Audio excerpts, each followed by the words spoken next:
Dillon Hakes. I'm joined by Katie Balatbat, one of the top estate attorneys here in San Diego. Thanks for joining us, Katie. Yeah, thank you for having me. We're here with a fun video. We've got the top 5 estate planning tips. Katie, do you want to kick us off with our first estate planning tip, number 1? Absolutely. Get your documents in order. Actually do your estate plan. So get your documents in order. What documents do clients need to have for a basic estate plan?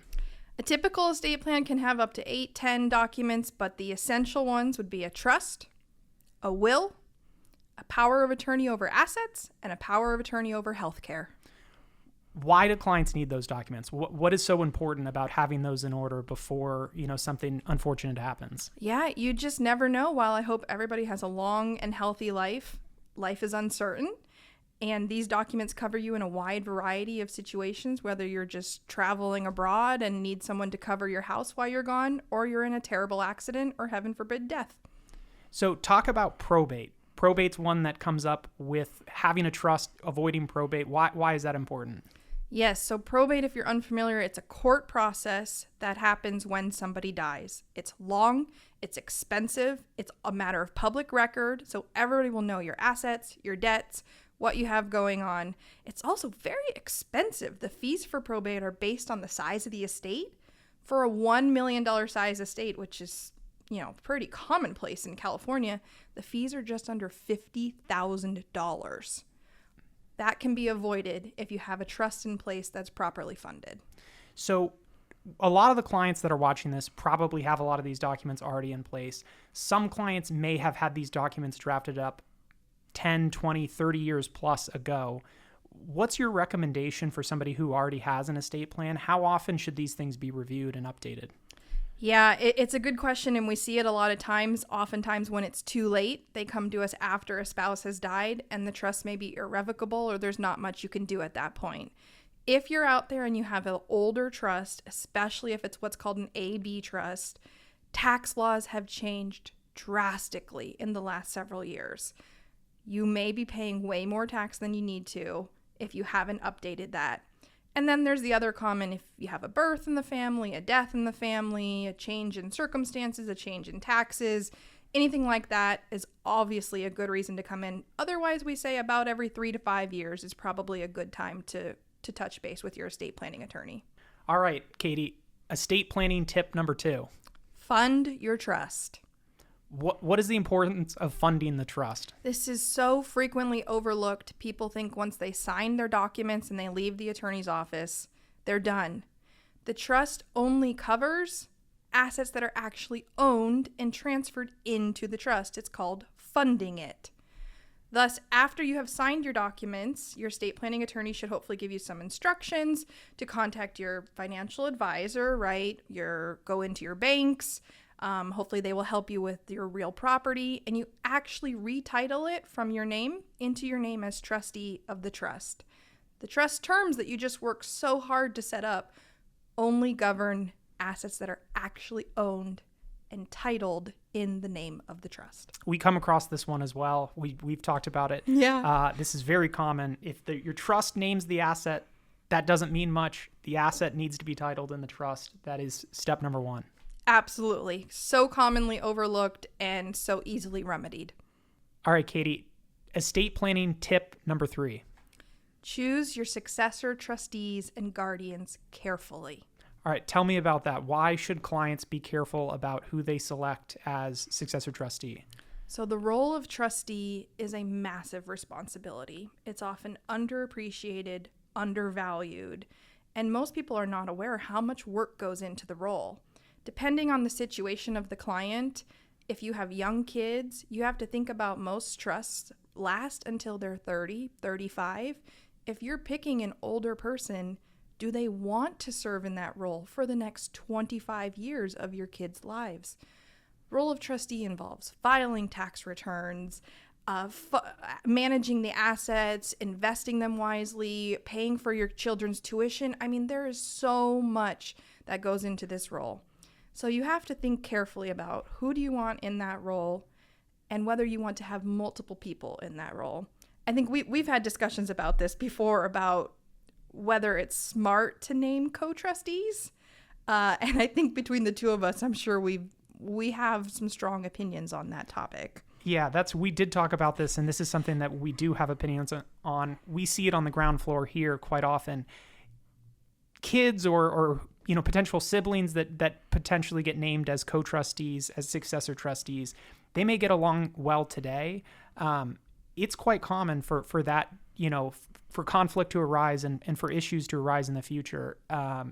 It also becomes sometimes a burden just when you name, as you've mentioned before, two trustees that both have to co-sign on things. It just doubles the work and essentially makes things more complicated than it needs to be. Absolutely. I agree. In certain circumstances, it makes sense. It depends on the family. It depends on the people. But on the whole, when people name trustees, especially if they're just worrying about hurting a kid's feelings because they didn't pick them as trustee, it makes the job harder. They have to agree on everything.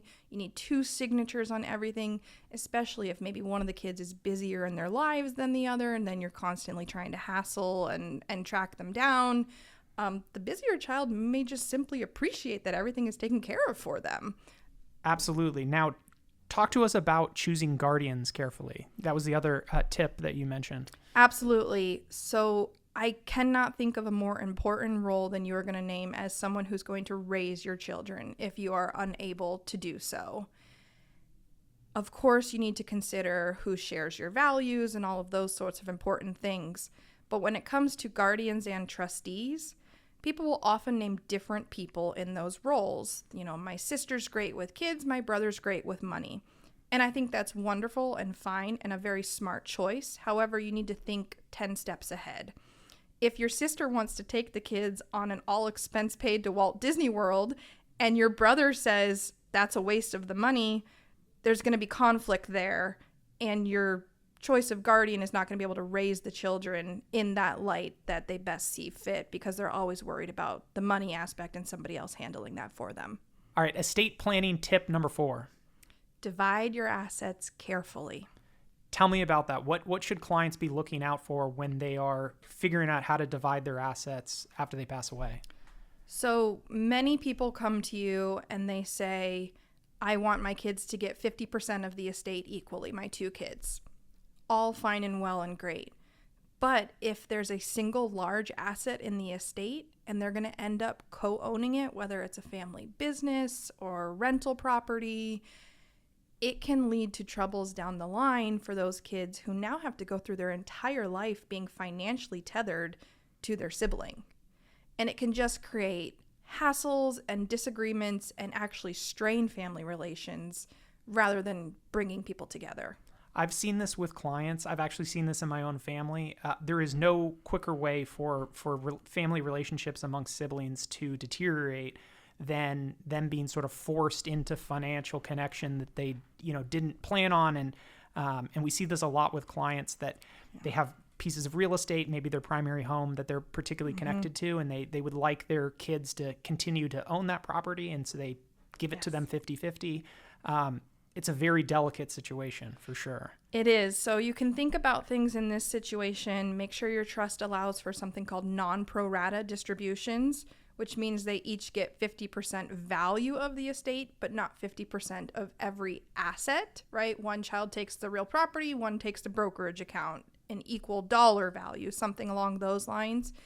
You also have to think, especially with the primary home that you mentioned, there are potential property tax savings that can be very large in terms of dollar value if a child is going to move into the parent's residence.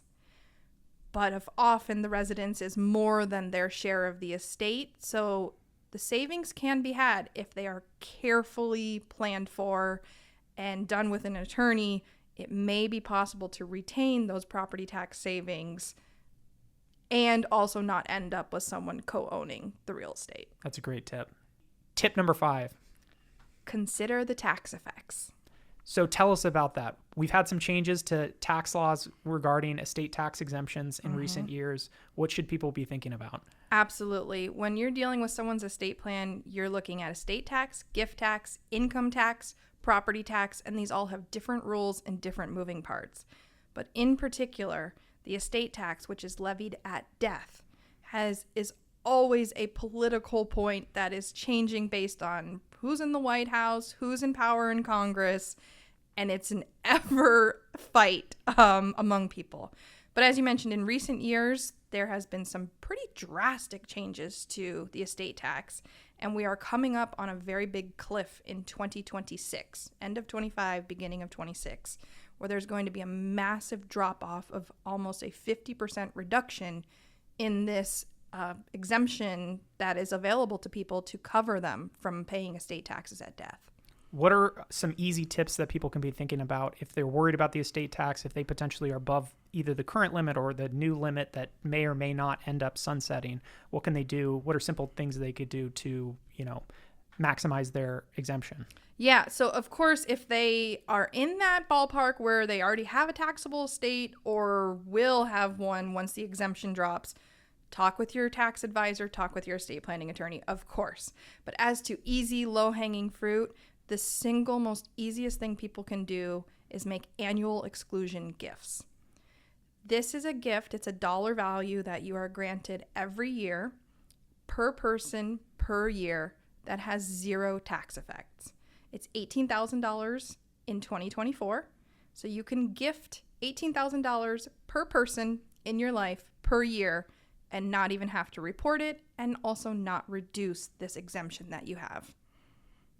Thank you, Katie. If we've covered things in a pretty broad topic, but if clients have questions that are deeper and they want to discuss their specific situation, I'll put your contact information on screen. But do you want to let everybody know how to get a hold of you? Yeah, absolutely. I'm Katie Balatbat. I'm a CPA and attorney with the Mahoney and Abbott. We're based in downtown San Diego, and if you want to go on our website, my phone number and email address are on there as well. Thanks so much, Katie. Thanks for joining us. Absolutely. Thank you for having me.